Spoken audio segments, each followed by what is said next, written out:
નમસ્કાર, મારું નામ સુરેશભાઈ જાદવ, શ્રી બલાળા પ્રાથમિક શાળા, તાલુકો જાફરાબાદ, જિલ્લો અમરેલી. આ શાળામાં મારી નિમણૂક તારીખ 30/8/2014 રોજ થઈ.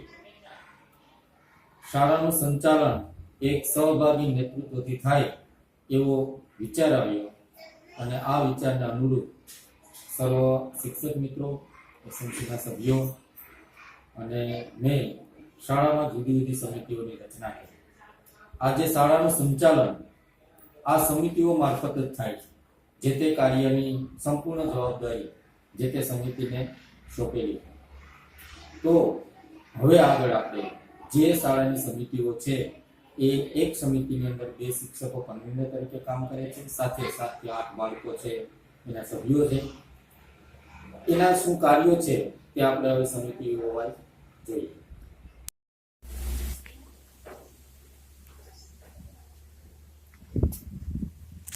નમસ્તે મિત્રો, કહેવાય છે કે પ્રાર્થના છે એ આત્માનો ખોરાક છે.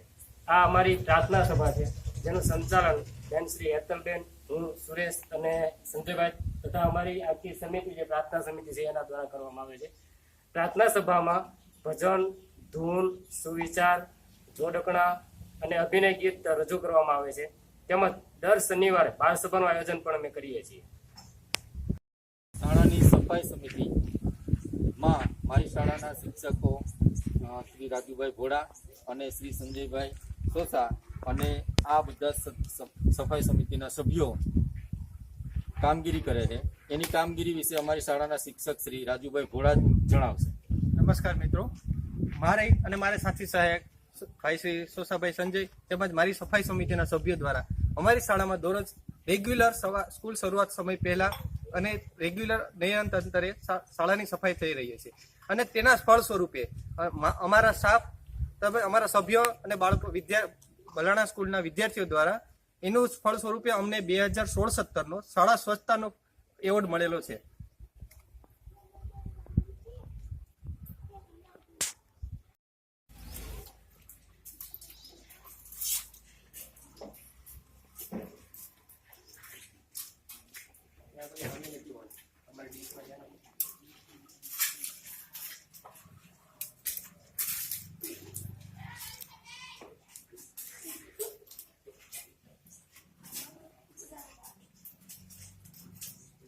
અમારી શાળામાં મધ્યાહન ભોજન વ્યવસ્થાપન સમિતિમાં હું નનુસિંહ મોરી અને મારા સાથી મિત્ર રાજુભાઈ ભોળા અને આ વિદ્યાર્થીઓ અમે આ વ્યવસ્થાપન સમિતિમાં છે.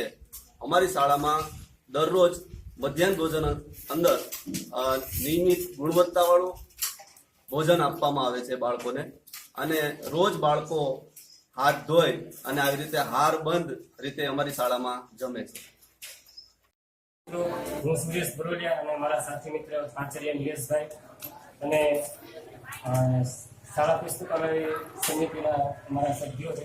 શાળા પુસ્તકાલય સમિતિ અંતર્ગત અમે એક ભાષા કોર્નર ચલાવીએ છીએ.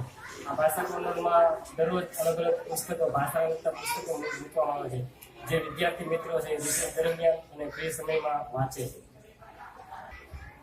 આ ઉપરાંત શાળા પુસ્તકાલય અંતર્ગત અમે એક ન્યૂઝ પોઈન્ટ પણ ચલાવીએ છીએ, જેમાં રેગ્યુલર નિયમિત ન્યૂઝપેપરો આવે છે અને નિયમિત બાળકો પોતાના સમયે ન્યૂઝપેપરનું વાંચન કરે છે. શાળા પુસ્તકાલય અંતર્ગત રીડિંગ કોર્નર પણ અમે ચલાવીએ છીએ, જેમાં નિયમિત બાલ વાર્તાઓ અને દર મહિને આવતા વિવિધ સામયિકો જેની અંદર મૂકવામાં આવે છે અને આ પુસ્તકોનો અને બાળ વાર્તાઓનો બાળકો વાંચન કરે છે. તો લગભગ અમારી શાળાના લગભગ 60% બાળકો રીડિંગ કોર્નર, ભાષા કોર્નર જેવી પ્રવૃત્તિને કારણે આજે વાંચતા થયા છે. આ ઉપરાંત અમે ટૂંક સમયની અંદર જ અમારી શાળાની અંદર એક નવી લાઇબ્રેરી નો બનાવવા જઈ રહ્યા છીએ.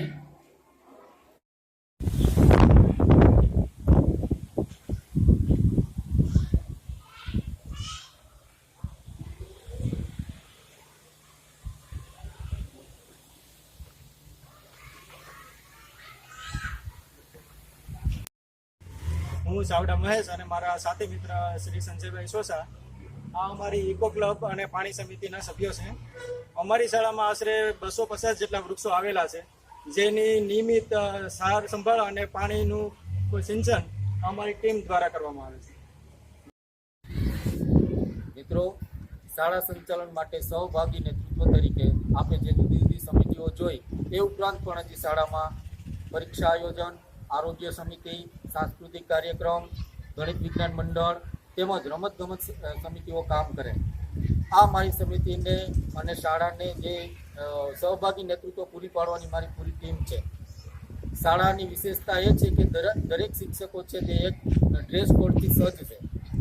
સહભાગી નેતૃત્વના ફળ સ્વરૂપે આજે અમારી શાળા છે તે ગુણોત્સવમાં A ગ્રેડ મેળવી ચૂકી છે.